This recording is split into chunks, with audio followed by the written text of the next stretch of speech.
प्रिय विद्यार्थियों, सुप्रभात। आज हम कक्षा 11 में कृष्णा सूक्ति द्वारा लिखित जो हमारा पाठ है मियां नसीरुद्दीन, उसके बारे में अध्ययन करेंगे। गत कक्षा में हमने लेखिका का परिचय पढ़ा था। आज हम मियां नसीरुद्दीन के बारे में जानकारी करेंगे। क्या बताया है मियां नसीरुद्दीन के बारे में, वह देखिए। कल हमने देखा था कि लेखिका ने बचपन से ही लिखना शुरू कर दिया था और उनकी प्रमुख रचनाएं थी जिंदगी नामा, दिलोदानीस, ये लड़की, समय सरगम, डार से बिछुड़ी।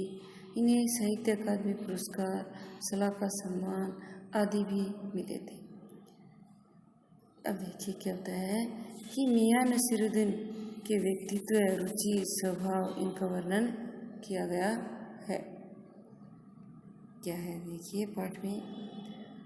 साहबो उस दिन अपना मटिया महल की तरफ से गुजर जाते तो राजनीति, साहित्य और कला के हजारों हजार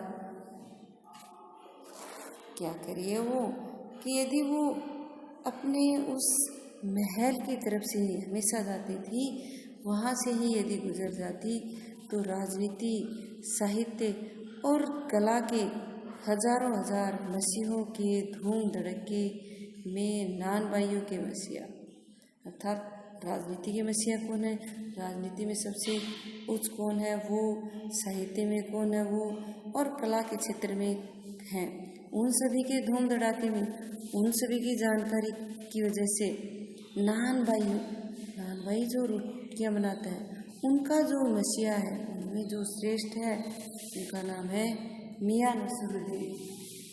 उनके बारे में कैसे पहचानते, उनके बारे में पता नहीं चलता, कैसे उठाते लुत्फ अर्थात मजा, कैसे उठा पाते उनकी मसीही अंदाज का, मसीहा है वो और उनका अंदाज कैसा है उसके बारे में। नसीरुद्दीन को कैसे तो पहचानते और कैसे उठाते लोग उनके अंदाज का, कैसे तो उन्हें पहचान पाते और कैसे मजा आता उनके अंदाज का। जब लेखिका मियां नसीरुद्दीन से मिली है तो उनके बारे में बताया है कि राजनीति से संबंधित भी मैंने लिख लिया था, उनके मसीहा कौन है उनके बारे में जान लिया था, और साथ ही साथ साहित्यकारों के बारे में भी और कला के क्षेत्र में भी जानकारी थी। लेकिन पहली बार नानबाइयों के मसीहा से मिली थी, इसलिए उनके बारे में यदि मटिया महल के उसी मिट्टी का जो महल बना हुआ है मिट्टी से लेपन करके, उसके पास से, उस मकान के पास से गुजर जाती तो मियां नसीरुद्दीन को नहीं जान पाती। हुआ यह कि हम एक दोपहर, जानते हो दोपहरों का समय, तो क्या बता रही है कि दोपहरी जामा मस्जिद के आड़े पड़े मटिया महल के गढ़ैया मोहल्ले की ओर निकल गए। दोपहर का समय था और जो मस्जिद है उसके पास में मिट्टी का कोई महल है, वो ढह गया है और उसका मोहल्ले का नाम है गढ़वाला मोहल्ला। उसकी तरफ यदि नहीं निकलती तो उसकी तरफ वो एक दोपहर को जाती है। एक निहायत मामूली अंधेरी सी दुकान पर, क्या बता रही लेखिका कि एक मामूली सी साधारण सी दुकान है और उसमें भी अंधेरा छाया हुआ, अर्थात वहाँ किसी रोशनी की व्यवस्था नहीं है। फिर क्या बता रही, पर पटापट आटे का ढेर सनते देख। जब हम आटा लगाते हैं तो पटापट जो आवाज़ आती है तो क्या करिए, वो देखा तो वह रुकने की इच्छा हुई। संते देख कदम है वो ठिठके रुक जाते हैं। सोचा सेवैयों की तैयारी होगी। देखते हैं कि सेवैयाँ हैं वो भी आटे से बन रही हैं। तो लेखिका ने सोचा यहाँ सेवैयाँ बन रही हैं, पर पूछने पर मालूम हुआ खानदानी नान भाई मियाँ नसरुद्दीन की दुकान पर खड़े हैं। लेकिन जब लेखिका पूछ लेती है कि ये किसकी दुकान है तो पता चलता है कि जिनके खानदान में, नान भाई का अर्थ है तरह तरह की जो रोटियां बनाते हैं और रोटियां बनाकर बेचते हैं, तो उनके खानदान का है मियाँ नसीरुद्दीन। उसकी दुकान पर मैं उसने खड़े होकर पूछा। मियाँ मशहूर है 56 किस्म की रोटियां बनाने के लिए। जिस दुकान पर खड़ी थी वो मियाँ नसीरुद्दीन 56 प्रकार की रोटियां बना सकते थे।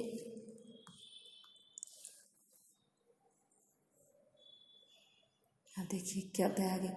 हमने जो अंदर झाँका, फिर लेखिका कृष्णा सोचती है क्या होता है। वो अंदर देखती है उस दुकान की, तो पाया तो क्या देखती है, मियाँ चारपाई पर बैठे बीड़ी का मजा ले रहे।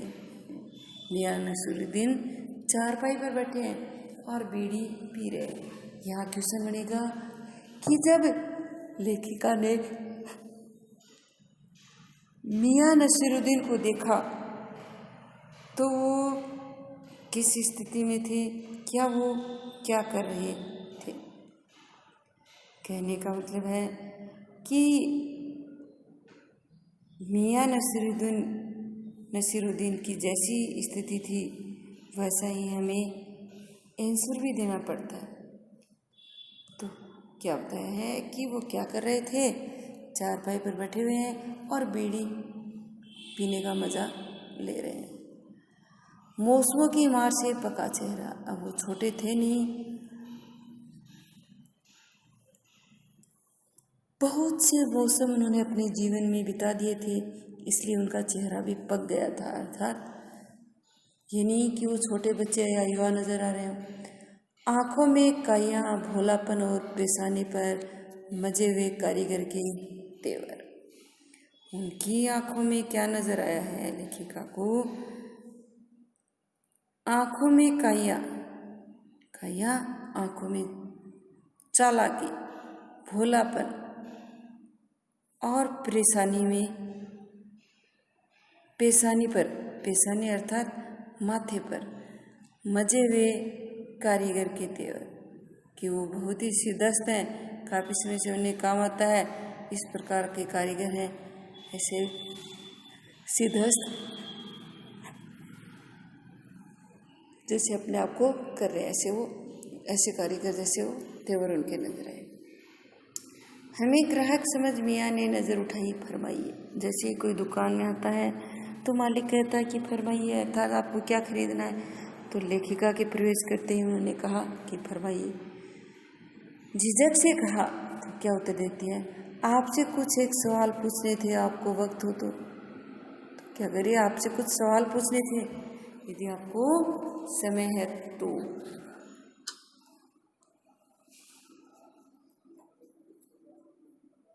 तब देखिए मियाँ नसीरुद्दीन ने 5000 अंदाज से सिर हिलाया। 5000 जैसे 5000 रुपये वेतन मिलता हो, था बड़े अधिकारी के समझ। निकाल लेंगे वक्त थोड़ा, पर यह तो कहिए आपको पूछना क्या है।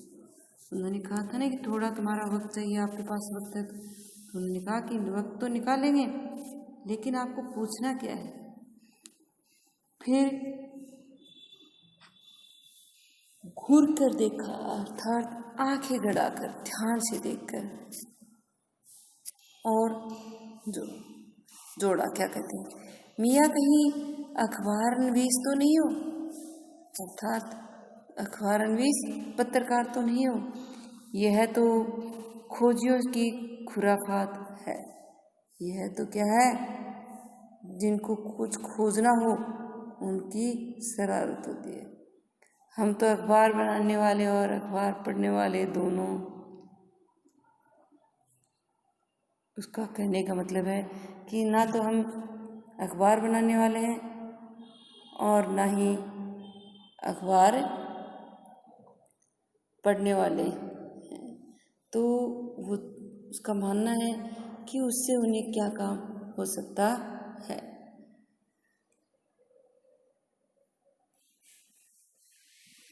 तब देखिए वो क्या कहती है।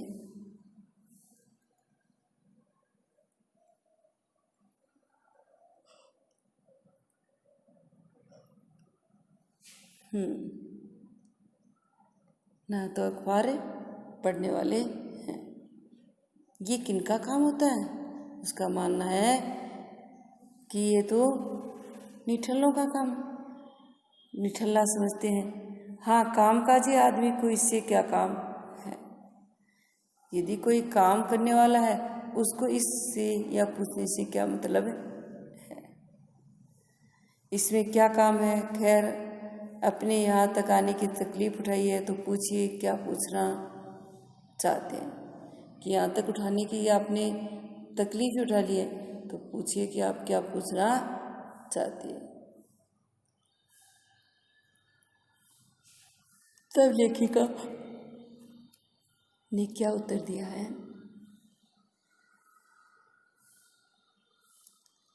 पूछना यह था कि किस्म किस्म की रोटियां पकाने का इल्म आपने कहाँ से हासिल किया है।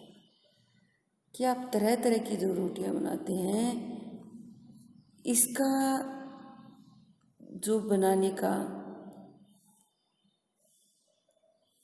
ढंग है, जानकारी है, ज्ञान है या यह जो शिक्षा है वो आपने कहाँ से प्राप्त की है। मियां नसीरुद्दीन ने आंखों के कंचे हम पर फेर दिए। अब निगाहें जिनसे हम देखते हैं आंखों के मध्य का जो भाग है वो लेखिका की तरफ करती है। फिर तरेर कर बोले, आंखें दिखाते हुए क्या कहते, क्या मतलब। पूछिए साहब, नान भाई इल्म लेने कहाँ और जाएगा। कि आपको क्या पूछना पूछिए, नान भाई है वो जानकारी लेने कहीं दूसरी जगह नहीं जाता है। क्या नगीना साज के पास, कि क्या नगीना जड़ने वाले के पास जाना चाहिए। इसमें बातें समझने का प्रयास करना पड़ेगा कि उन्होंने किस किस से जानकारी लेने की समझ में आरोप लगाया। कि नगीना साज के पास, क्या आईना साज के पास आईना बनाने वाला है, दर्पण बनाने वाला उसके पास। क्या मीना साज के पास, क्या मीना लगाने की जो जानकारी देता है उसके पास। या रफ्रुगार रंगरेज या तेली तंबोली से सीखने जाएगा। या कोई रफ्फू करने वाला है। नगीना साज हो गया नगीना जड़ने वाला, मीना साज हो गया मीनाकारी करने वाला, हीरे मोती जो जड़ते हो। रंगरेज हो गया कपड़ा रंगने वाला। तो अब कह रहा है कि क्या कपड़े रंगने वाले के पास या फिर रफ्फू करने वाले के पास। कहने का मतलब है कि इन सब के पास जाने की मुझे क्या ज़रूरत है। यह तो हमारा खानदानी पेशा ठहरा।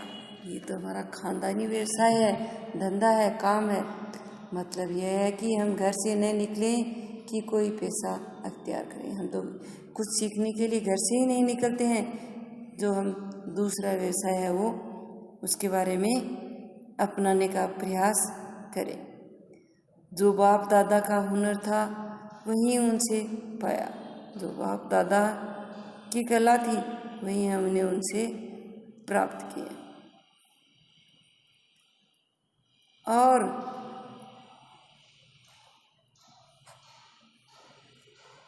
वालिद मरहूम के उठ जाने पर आ बैठे उन्हीं के ठिए पर। फिर क्या कह रहा है। और वालिद पिता मरहूम मृत्यु होने पर, पिता की मृत्यु होने पर उन्हीं के स्थान पर आकर बैठ गए।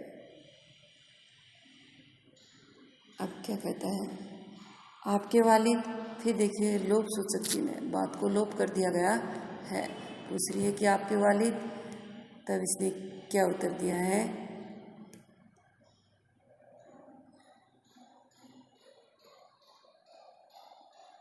मियां नसीरुद्दीन की आंखें लम्हा भर को किसी भट्टी में गुम हो गई। कुछ उत्तर नहीं दिया। वालिद का नाम लेते ही उसकी निगाह भट्टी की तरफ जाती है। लगा गहरी सोच में है, फिर सर हिलाया। क्या आंखों के आगे चेहरा आ गया है? पूछिए कि चेहरा तो नहीं आ गया। क्या आंखों के आगे चेहरा तो नहीं आ गया? हाँ, हमारे वालिद साहिब मशहूर थे मियाँ बरकत साहिब, नान भाई गढ़ैया वाले के नाम से। अब उसने पूछ लिया कि कुछ आ तो नहीं गया चेहरे के आगे कुछ याद? तब उन्होंने बताया है कि हाँ, मियाँ बरकत साहिब नान भाई गढ़ वाले के नाम से प्रसिद्ध थे। इस प्रकार से वह उनके वालिद यानी कि हमारे दादा, पिता को वालिद कहा गया और उनके वालिद दादा साहिब थे आला नानवाई मियाँ, अर्थात पिता ही नहीं दादा है, वो भी बहुत ही अपने कार्य में निपुण थे।